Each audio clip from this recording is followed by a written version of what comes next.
As we come to this wonderful time of studying God's Word today, we are in Lesson 8 of the book of Leviticus. And we are in chapter 11. So if you want to open your Bible and follow along and make notes there if you wish, chapter 11 of the book of Leviticus. So here in Lesson 8, we come to the first listing of clean and unclean foods. It's the law of clean and unclean foods. And I want to tell you, this listing as we go through it is going to be severely restricted from the original list of animals and vegetation that man was allowed to eat following the departure from Noah's Ark 1,090 years before this instruction in the book of Leviticus was given to the nation of Israel and to the Jews. Totally restricted. So I want to go back, if you do not mind, I want to go back to Genesis chapter 9 for just a moment to begin this. And I want us to hear again what the Lord told Noah when he and his wife and his 3 sons and 3 daughter-in-laws left the ark and went out into the world to live. And here's the instruction that the Lord gave Noah concerning what they could eat and what they could not eat. Genesis chapter 9 verse 3 says this: "Every moving thing that is alive shall be food for you. I give all to you, as I gave the green plants. Only you shall not eat flesh with its life, that is the blood. Surely I will require your lifeblood. From every beast I will require it. And from every man, and from every man's brother, I will require the life of man. Whoever sheds man's blood, by man his blood shall be shed. For in the image of God he made man." So what the Lord is telling Noah here is everything that moves and is alive, you can eat it as food with every green plant that you already were eating, except you cannot eat man. Man you cannot. In fact, the other part about that is even when you eat something that can move, you have to drain the blood out of it. You can't eat the blood. The Lord did not want any blood eaten. And we found that in the offerings. The blood was always sprinkled and spilt out down in the coals and the ashes and around the altar and whatever. It never was to be eaten. So Noah could eat anything as long as the blood was drained out of it, and he could not kill a man and eat it because man was made in the image of God. Every animal that moved was food for Noah and his family. Everyone that lived on earth,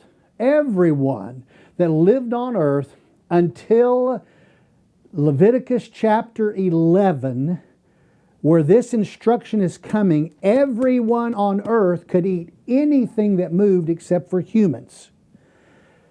And with the giving of this instruction, now the nation of Israel is the only nation that has to restrict what it eats. It can no longer eat everything that is on earth. It now is restricted to just what the Lord has said, clean and is unclean. Well, what about the rest of the earth? Everybody that's not Jewish that lives around them and in the rest of the world, they can still eat anything that they desire. It is theirs for food. They are not restricted. The rest of the world still can eat all the plants and animals, just like the instruction that was given to Noah. So for the nation of Israel, the Lord had a new food plan, a new menu. And through Moses, he provided the law of the clean and the unclean foods. So he will begin with the clean and the unclean foods of the land, move to the sea, to the air, and then, of course, to insects and things like that. So as an introduction to this section, we hear the Lord speaking to Moses in chapter 11, and we go to verse 1. The Lord spoke again to Moses and to Aaron, saying to them, "Speak to the sons of Israel, saying, These are the creatures which you may eat from all the animals that are on the earth. So when the Lord says the animals that are on the earth, it's a better translation would be all the animals on the land, because he's going to talk about land animals is where he's going. And the reason for this is because in this section, the Lord begins with the land animals, and then he moves to the water animals, and then to the flying animals. And so then he will summarize some special instructions that deal with all the different three kinds of animals. So that's where we're headed here. So the law calls the animals as clean that have a divided or a split hoof, and they chew the cud, and this is in verse 3. Whatever divides the hoof, thus making split hoofs, and chews the cud among the animals that you may eat. Okay, first, after the animal swallows the food, it goes into a pouch that's called the rumen. And if that animal has that rumen, the animal can then bring that food back up into its mouth. Now it is called the cud. And it backs up into the mouth, and he chews it again, and he swallows it. And he may do it several times. Some animals chew their cuds several times before it finally goes into the stomach for full digestion. So that's what a cud is. Now, second, the animal must have a completely what's called cloven or split hoof. That means the hoof, it's split into two toes. So pretend this is my hoof. If you have seen a horse, it has a totally round hoof, so a horse we're not to eat. But if we split that hoof like this, that is an animal they can eat if they chew their cud. So this may seem like a general statement that fits all the animals that have a divided toe, a divided hoof, or chews the cud, but it's not. That's not what the Lord intends. The two go together. With the animals, they must have a split hoof and chew the cud. It can't be one or the other. It has to be both of them together. One goes together with the other. Now, examples of clean animals that fit this criteria are the bovine, the cattle, such as the ox, whether it be a cow or whatever. Any type of the bovine family of oxen. It can be the sheep, the deer, the goat, gazelle, a roebuck, ibex, an antelope. This is by far not an exhausted list. So any of these animals that chew the cud and have that divided hoof, they are edible. But the Lord goes on to tell the nation of Israel that if the animal has one of the two but not the other, the animal is unclean. And he gives examples. Verse 4. Nevertheless, you are not to eat of these among those which chew the cud, or among those which divide the hoof, such as the camel, for though it chews cud, it does not divide the hoof. It is unclean to you. First example is the camel. The camel, which will be prevalent in the Promised Land, by the way, is an unclean animal because it does not have the two criteria. It chews it, but it does not have a split hoof. So, in the unclean camel family, we've got the alpaca, the llama, the regular camel, the Bactrian camel, the dromedary, all these in this camel family that choose the cud, but their hoof is not split like the splitting of the antelope and the cow and the goat and that type. Now the second example is the same as the camel, and it's another unclean animal. It's called a shaphan, or what we would call a rock badger in verse 5. Likewise, the shaphan, for though it chews the cud, it is not divided the hoof. It is unclean to you. That's verse 5. So the rock badger chews its cud, but it does not have a split hoof. So the rock badger is found only in parts of Africa, by the way, and extreme southwestern Asia. It's not related to the badgers that we know today, so don't think about the two as the same. They're not even related. And even if it was, the badger we know are also unclean, so it doesn't make any difference. If it's a badger, it's unclean. Rather, its closest relatives are the elephants and the manatees, which are also unclean animals to the Jews. So these badgers are unclean. Now the next one you're going to be surprised at.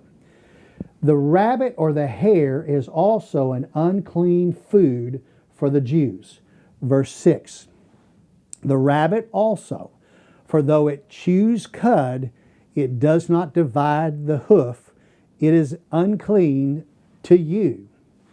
The reason why it is unclean is the same as the camel and the rock badger. It chews the cud, but it does not have a split hoof. So what is the difference between a rabbit and a hare? I know you want to know what the difference is, because most of us look at one and we can't tell the one between the other, but actually we can. First of all, the rabbit is much smaller than the hare. It's just a little bitty. Now, you can't tell that whenever they're being born, when they're just a few weeks old, but when they're fully grown, you can tell a rabbit's much smaller than the hare. A rabbit has much shorter ears than a hare. Hare has really long ears, rabbit has short ears. The rabbit is also born blind and is born furless, and it needs its mother to help with it until it is weaned. Now the hare is born fully with its eyes open, it is fully furred, and in fact within just a few hours after it is born, it can begin to fend for itself. So although they are both in what we would call the rabbit family and they are related, they are a little bit different between the two. But they're unclean to the Jew. Next, the pig comes along, and we all know the pig. Then the Lord gives an example, and it is the pig that has a split hoof. So he switched from those that don't have a split hoof to those that do have a split hoof but do not chew the cud, and that is here in verse 7. And the pig, for though it divides the hoof, thus making a split hoof, it does not chew cud. It is unclean to you. So some might ask the question, what is the difference between a pig and a hog? Well, a pig is any family member of what is called the genus Sus. A hog is a domesticated subspecies of any one of the different family members of the genus Sus. In other words, any pig that is found in the wild, if it is brought in and domesticated, it is usually considered a hog, except for some hogs that have become feral in different places, get out and they just take over. We have them down in the Pine Brook area over in Clear Lake. They are all over. Feral hogs are all over Texas, and they are just overrunning Texas. So hogs and pigs. Hogs are pigs, but they are domesticated. In other words, they're not the varieties that we're talking about. Hogs and pigs of any species, it doesn't matter what kind of hog or pig it is unclean to the Jews. They cannot eat it. But what about the handling of unclean animals? Because the Lord covers that next. Could a Jew become unclean by handling one of these animals that is not clean because it doesn't have a split hoof and chews the cud? If he touches an animal, if he touches a hog, if he touches a pig or a hare, does he become unclean? Well, verse 8 answers that.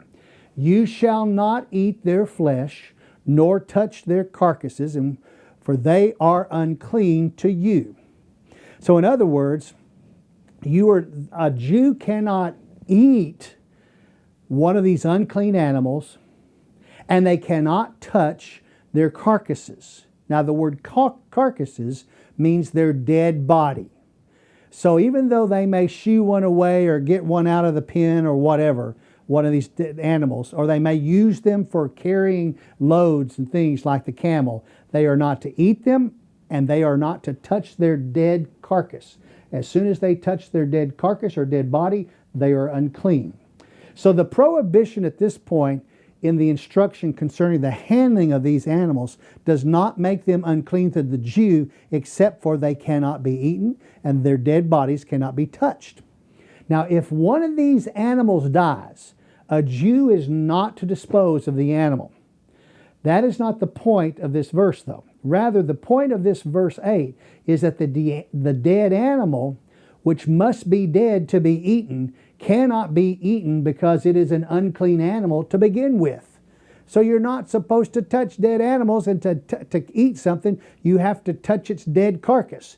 And it's unclean to begin with, so therefore you can't eat it anyway. Now, for the examples of the clean and the unclean animals of the land, the Lord returns to the clean and unclean animals of the sea. Now, for food, the sea animals were clean, get this, if they had fins and scales. Remember, the land animals had to have a split hoof and chew a cud. That's the land animals they could eat. In the sea animals, they had to have fins and scales. Verse 9. These you may eat, whatever is in the water, all that have fins and scales. Those in the water, in the seas, or in the rivers, you may eat. Well, a scale is a rigid plate that grows up on the skin of the animal, the fish. In fish, they're like dermal scales formed from mesoderm, by the way. And they function to resist strong water currents, and they act as a protective barrier to that fish, a protective armor. And the way they are formed allows the fish to move with great ease. And many water animals have fins, but not all have scales. The fins are used to propel that animal and guide that animal through the water. In this case, fins and scales are required for the fish to be the clean and edible kind. The two go together, and both must be in place for the animal to be a clean animal. So just as the land animals, the Lord explains that water animals that do not have both fins and scales are unclean. Verse 10. But whatever is in the seas and in the rivers that does not have fins and scales, among all the teeming life of the water, and among all the living creatures that are in the water, they are detestable things to you, and they shall be abhorrent to you. You may not eat of their flesh, and their carcasses you shall detest. Whatever in the water does not have fins and scales is abhorrent to you. So as a fisherman, and the Jews will be quite fishermen in the promised land, it is impossible to fish without catching water creatures without fins and without scales. But they are not to be eaten when they're caught. And even if they die, they are not to be eaten. They are unclean. What are we talking about here? We're talking about shellfish like shrimp, crayfish, crab, lobsters, clams, scallops, oysters, mussels, corals, eels like snakes in the water that flow through the water. They're examples of creatures. Those are examples of creatures that do not have fins or scales and are unclean for Jews to eat. Now, in general, all of these animals survive on the waste of other animals, their refuse. In other words, their waste from their bodies. And because they eat the unclean excrement from the bodies of these other animals, they're unclean. It does not mean that the Jew cannot touch them. It means that they cannot be eaten. Now the Lord turns to the animals that fly. The unclean fowl he addresses first. He addresses those things that are unclean rather than clean first in verse 13. These, moreover, you shall detest among the birds. They are abhorrent, not to be eaten. The eagle and the vulture and the buzzard and the kite and the falcon in its kind, every raven in its kind, the ostrich and the owl and the seagull, and the hawk in its kind, and the little owl, and the cormorant, and the great owl, and the white owl, and the pelican, and the carrion vulture, and the stork, the heron in its kind, and the hoopie, and the bat. Reading the list, it is quite easy to see why these fowl are unclean. They all survive off of dead, decaying carcasses. They're scavengers. And because they eat that which is unclean, they are considered unclean for the Jews to eat. So moving from the clean and unclean fowl, which we know the clean are two turtle doves and pigeons and things like that, things that don't eat off of dead, but eat off of plants and seeds, the Lord moves on immediately to the unclean insects that walk on all fours. Now get this, verse 20. All the winged insects that walk on all fours are detestable to you. So he's talking about the birds that fly that are detestable, and now he's gone to the insects that fly that are detestable. So here we have a slight little problem, a theological problem that I want to take a little time here and explain to you in case you run across it ever again. Wycliffe translated this verse as follows: all thing of fowls that goeth on 4 feet shall be abominable to you. Tyndale translated this verse as follows: and all fowls that creep and go up all fours shall be abominable unto you. Okay.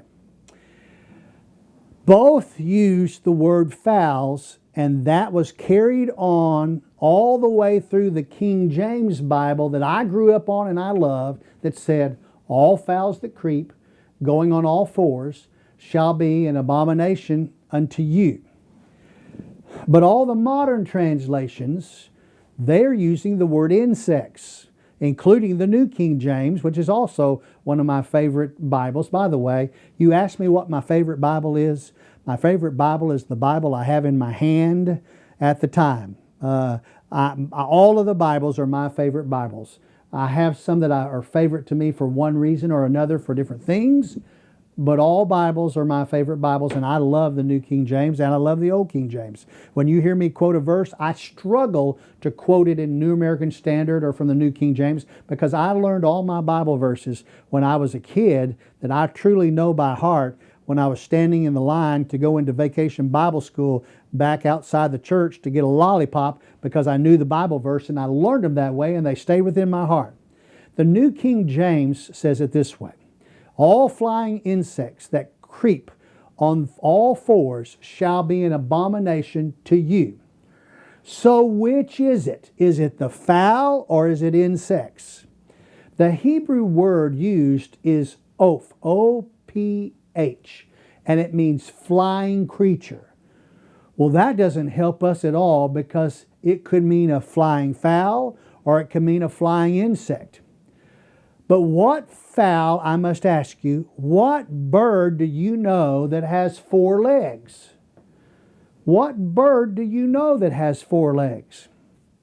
Well, I've struggled with this, and I've searched and searched and searched, and I do not believe, except for maybe a misborn animal sometime that the DNA got messed up on, birds don't have 4 legs.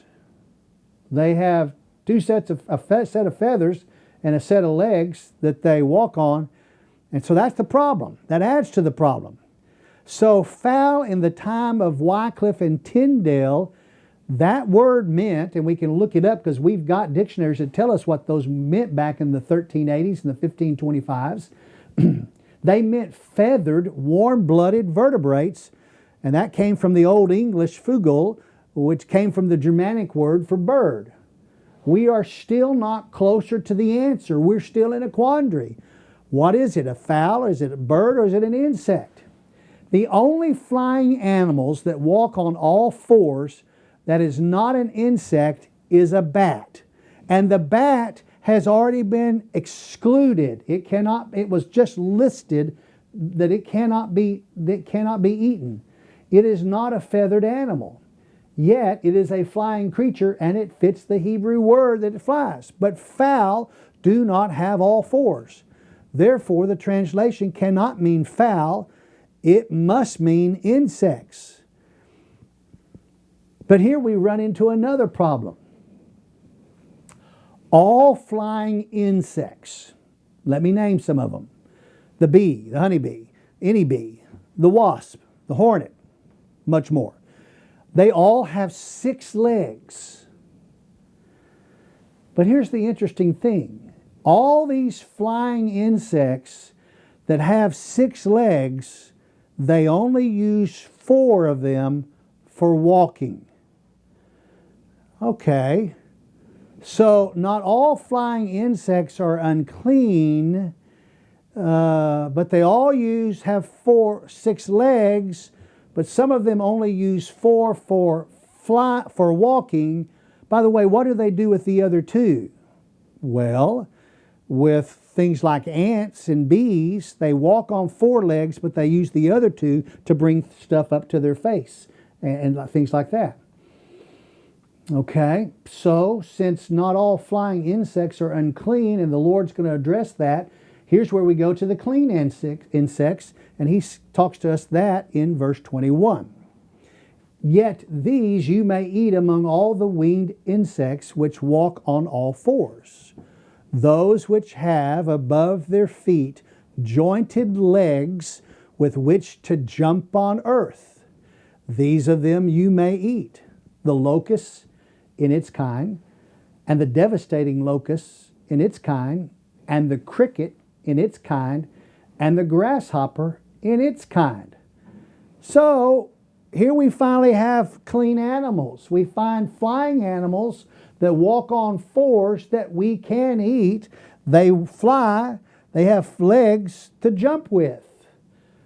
So if they walk on 4s, but they have 2 legs to jump with, so they can fly and they can jump, then the Jews can eat them. Locusts, grasshoppers, crickets, and those type of animals. And he actually says that to us. Locusts in its kind, crickets in its kind, grasshoppers in its kind. Because there's lots of variety of locusts, and there's many varieties of crickets, and many varieties of grasshoppers. And they are all clean and edible. Dip them in some chocolate or some hot sauce, or fry them up or roast them or whatever, they're clean. But the Lord returns to those 4-footed insects, that if you touch the 4-footed insects that don't have legs to jump, they can cause you to be unclean until evening. Look at here, verse 23. But all other winged insects which are 4-footed are detestable to you. By these, moreover, you will be made unclean. Whoever touches their carcasses becomes unclean until evening, and whoever picks up any of their carcasses shall wash his clothes and be unclean until evening. Folks, the Lord knew that it was impossible to live life without encountering these unclean insects. There are more insects, or different kinds of insects, in the world and on the earth than any other kind of animals combined. How can you be unclean by these insects? By swatting them away? No. By flicking them off of your clothes? No. By killing them with your hand? Yes. By killing them on your garment? Yes. And how long will you be unclean? You'll be unclean until evening, which is what we call in our place today where we live, we call it afternoon. The reason why we call it evening is this. The day starts with the morning sun. Okay, the sun comes and breaks through the sky in the morning. And it's going to set over in the west in the evening. Now, when the sun is exactly at the 12 o'clock position, right here in Jewish life, this is called morning, And this is called evening. Now we struggle with this because we call our evening down here after the sun has gone down. We're in the evening. But the evening for Jews started at high noon when the sun just tipped over and began to settle down. That is the evening. This morning is before. So, with that, we get the picture that once they touch this stuff, they've got to clean their clothes and all of that. Once these insects, fine insects, they touch it, they're going to be unclean until evening is over. They've got to get to the next day after they've cleaned their clothes and everything. So then it's really interesting because the Lord returns to the summer to summarize His laws concerning these animals with the divided but not the split hoof and those which do not chew the cud. He returns. And many times we see this. They tell us a little bit, let us chew on it a little bit. Chew on it, that's kind of interesting. And then they tell it to us again. And that happens in our Hebrew writings. Verse 26 tells us this. Concerning all the animals which divide the hoof, but do not make a split hoof, or which do not chew the cud, they are unclean to you. Whoever touches them becomes unclean. So here the Lord adds the first prohibition of handling these unclean animals from the land. So we know, and we've already talked about, there's the camel, the rock badger, the rabbit, the pig, which will make a person unclean if he just touches the animal. And how long is he going to be unclean till? Till evening. Now, in addition, the Lord put a prohibition on the Jews who touch the unclean animals that, get this, walk on paws. Verse 27. Also, whatever walks on its paws among all the creatures that walk on all fours are unclean to you. Whoever touches their carcasses becomes unclean until evening, and the one who picks up their carcasses shall wash his clothes and be unclean until evening. They are unclean to you. Animals that walk on paws are not only unclean for eating purposes, but they are unclean to touch when they have died. What animals walk on paws? Okay, just hang on with me here because I'm going to kind of run through a list as best I can remember. Let's start with the cats, the felids, such as tigers and lions, leopards, bobcats, etc. Let's talk about the canines. We've got the dogs in our house. We've got foxes. We've got hounds, wolves, etc. We've got rabbits, such as the hares and the pikas, the rabbits, etc. We've got the bears and the raccoons. We've got rodents like mice and hamsters, rats, squirrels, prairie dogs, nutria, chipmunks, beaver, muskrat, porcupines, guinea pigs, gerbils, etc. We've got the weasels, like we call the weasel a mole. We got the weasel, we've got the badgers, we've got the otters, we've got the ferrets, the martins, the minks, the wolverines, etc. Now, not only are these animals unclean for the Jews to eat, if a Jew touches the dead body of one of these animals, he is unclean until the end of the afternoon, which is in the Bible called evening. The Lord then addresses the unclean animals that swarm and what they are. The first two have already been addressed because they fall into the category of animals with paws, and they are unclean. And here they're addressed again because they swarm in great numbers. Verse 29. Now these are to you the unclean among the swarming things which swarm on the earth, the mole and the mouse and the great lizard in its kinds, and the gecko and the crocodile and the lizard and the sand reptiles and the chameleon. These are to you an unclean among all the swarming things. Whoever touches them when they are dead becomes unclean until evening. Now, when we think about that list, by the way, the mole is the weasel, okay? When we think about the word swarm, most of us think about being attacked by 1,000 wasps coming at us like a cloud of a flying angry army.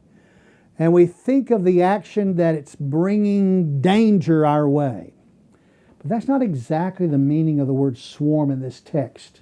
Here the English word was placed in the text, and it meant to gather together in forms and in group, and to form a group.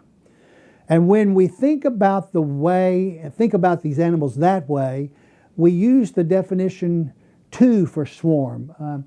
These animals that include the mole and the mouse and the lizard and the geckos and the crocodiles represent animals that are seen most often gathered in crowds of like kind. They are unclean to eat for the Jew, as well as they are unclean to touch. But more than that, the mole, that weasel, the mouse, the lizards, the geckos, the crocodiles represent animals that can cause regular everyday articles of human life to be unclean too. Verse 32. Listen to this. Also, anything on which one of them may fall when they are dead becomes unclean, including any wooden article or clothing or a skin or a sack, an article of which use is made. It shall be put in the water and be unclean until evening, then it becomes clean. So anything that these animals touch once they are dead is unclean, and they have to be washed. Each of these animals tends to eliminate body waste constantly. They do not have the ability to wait and to let their excrement go out at a certain place at a certain time. It just goes out wherever they are when they're there. So their body waste goes out continually, and therefore they leave that waste on all items that they crawl across. So what are some of the types of items they crawl across? We've already addressed the problem of porous earthenware or clay pots. We were talking about after something's been cooked out of them, the clay pot had to be broken. Well, when these animals are found dead in the clay pots, these clay earthenware pots must be broken also. Verse 33. As for any earthenware vessel into which one of them may fall, whatever is in it becomes unclean, and you shall break the vessel. Any of the food which may be eaten, on which water comes, shall become unclean, and any liquid which may be drunk in every vessel shall be unclean. What in the world does that mean, and why do we have to break these clay pots? Listen, the constant evacuation of the animal's waste comes out liquid and watery and soaks into the pores of the clay pots, and they cannot be washed well enough to be clean. And therefore the pot must be broken and thrown away. In addition, any food that was in that clay pot, when that animal is in there and has wasted its waste into the food, that food is unclean too, and so is the water is unclean. It must be thrown away. Listen, if it's wine or any other liquid, it doesn't matter. If it's kept in a clay pot, and if one of these animals is found in that clay pot, on top of that food or that drink is unclean and must be thrown away. But the restriction gets even worse than that. Even if these animals, these mole weasels, these mice, these lizards, these geckos, they crawl over an oven or a stove, that stove or oven must also be smashed and discarded. Verse 35. Everything, moreover, on which part of their carcasses may fall becomes unclean. An oven or a stove shall be smashed. They are unclean and shall continue as unclean to you. You can't wash them and to get them clean again at evening. They have to be broken. They have to be smashed. Why? Because they're unclean. Listen, most stoves and ovens back in those days were made of clay, and they were porous. And even with the presence of a fire, They cannot guarantee the purification from the waste of the animal, even if they're clean. They have to be destroyed. They can be deadly. It's interesting, though, because now the stove and the oven has to be done away with. But what about a spring or a cistern? Okay, not all things that these animals touched were unclean. Springs and cisterns were still considered clean. Still considered clean, even though these animals crossed over them. Verse 36. Nevertheless, a spring or a cistern collecting water shall be clean, though the one who touches their carcasses shall be unclean. Springs and cisterns contain water that's continually moving. The mole, the mice, the lizards, the geckos are going to come in contact with our springs and our cisterns. If a mouse is found dead in the spring or cistern, the water is clean, but the person who retrieves the mouse out of that water is unclean. Well, why? Well, because the water's moving. The water's constantly being filtered and all of that. The water's clean, but the animal is not clean. Now, let's talk about seeds that are sown to be sown. Seeds sprout much better if those seeds are soaked before they're planted.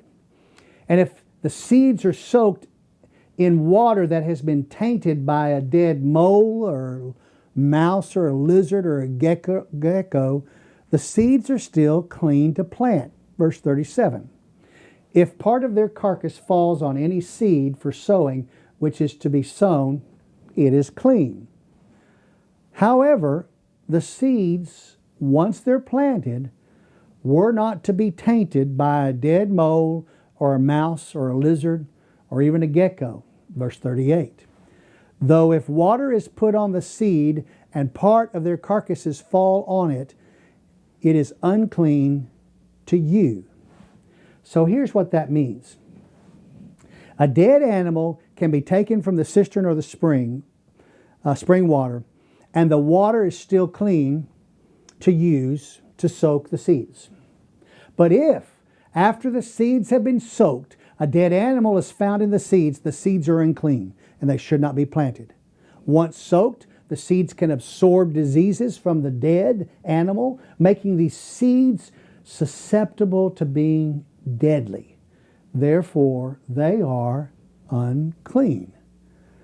So, now the Lord, after dealing with that, addresses the way clean animals can become unclean. Think about that. Clean animals can be unclean. Verse 39. Also, if one of the animals dies, which you have for food, the one who touches its carcass becomes unclean until evening.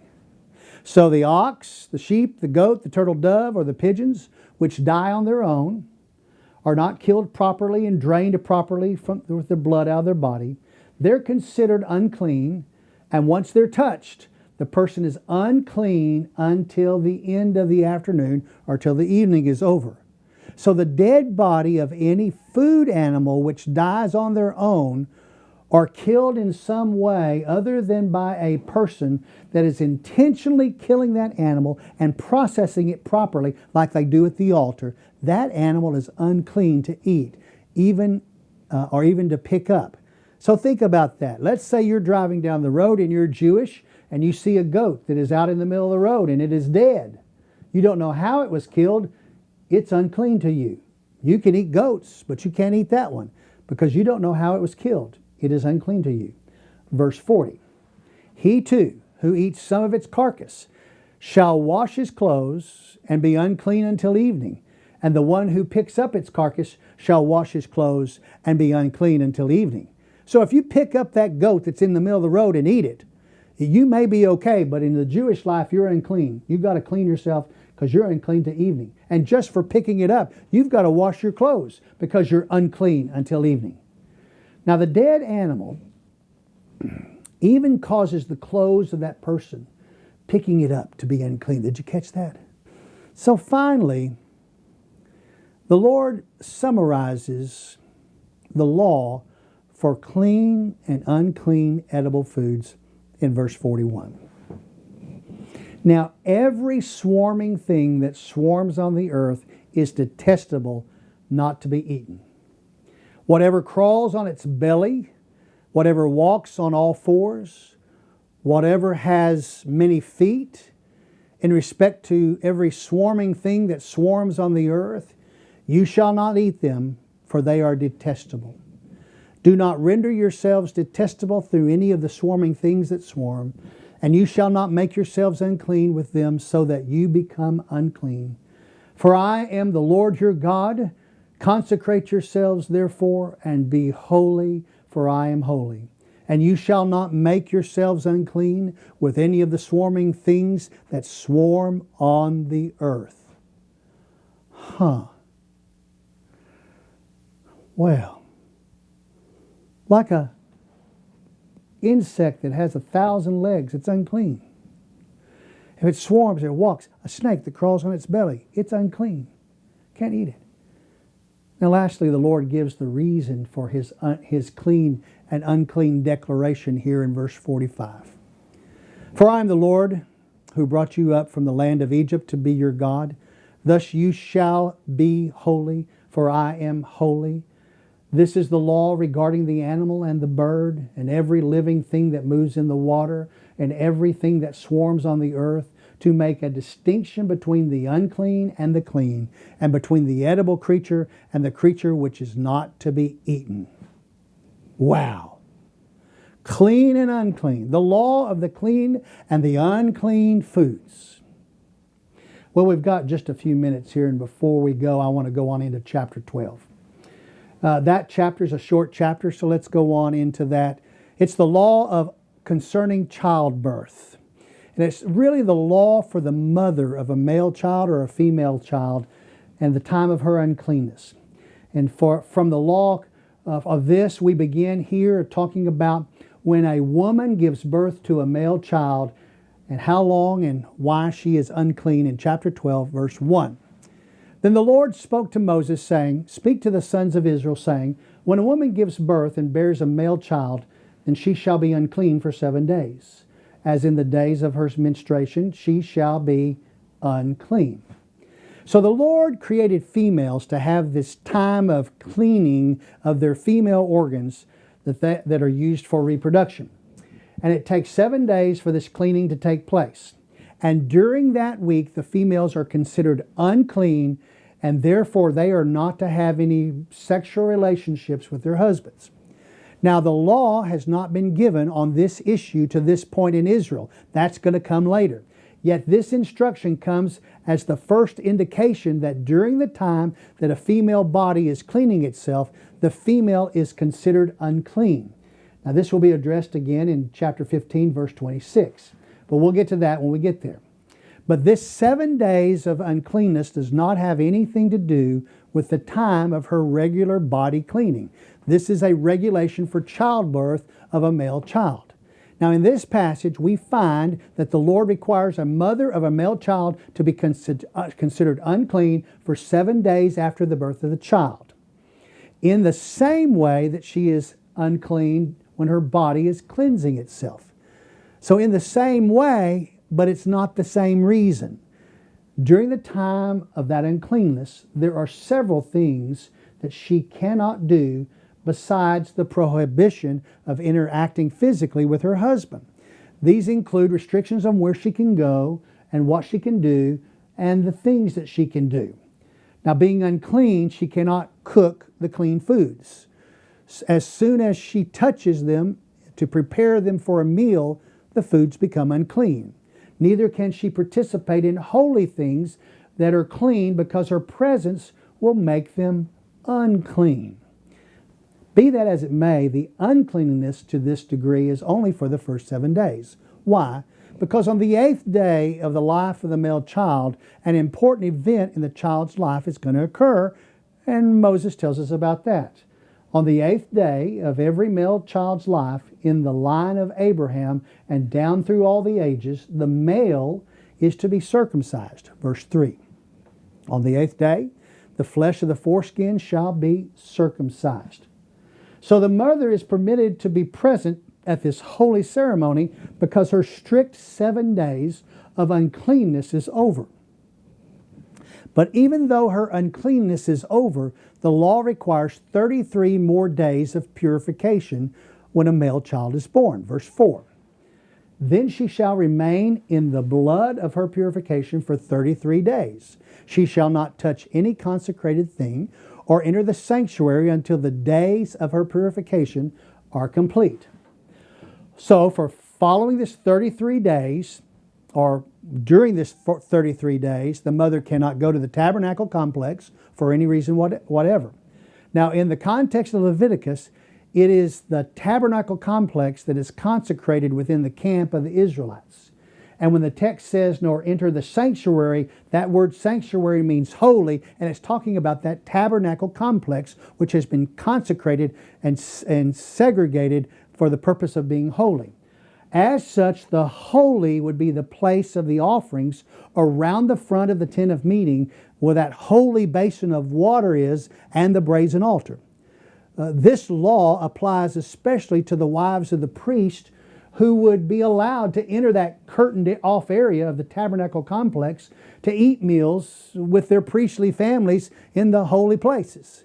That would be forbidden during the 7 days of her body being unclean itself and the added 33 days of purification. Now in verse 6, we're going to learn that upon the end of her purification, she would be required to present an offering at the tent of meeting. Therefore, proclaiming her purification and able to enter the holy areas within the curtains of the tabernacle complex at the appropriate time and present an offering. But the law of the mother of the birth of a female child is different than a male. Verse 5a. But if she bears a female child, then she shall be unclean for 2 weeks, as in her menstruation.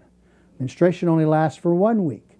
So with the birth of this female child, the time of the uncleanness is extended from 7 days to 14 days. It's the same kind of uncleanliness during the time that her body is self-cleaning every month, but for a different reason. This time it's for the birth of a female child.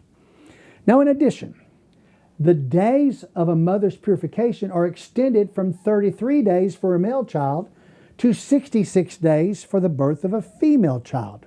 5b. And she shall remain in the blood of her purification for 66 days. Now I want to tell you, commentators of old, and you can look at them all, have tried to explain the reasons why the differences for the unclean and the purification law between the birth of a male child and the birth of a female child, but none of them make sense to me. Nothing I've read makes sense. I mean, we try to tie everything together.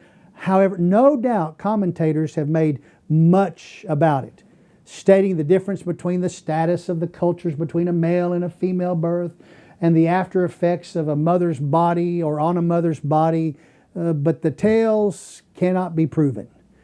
So we just have to take it as face value. Male 7 days plus 33, females 14 days plus 66. Now to complete the law of the mother of the childbirth of a child, the Lord required a burnt and a sin offering, as we find in verse 6.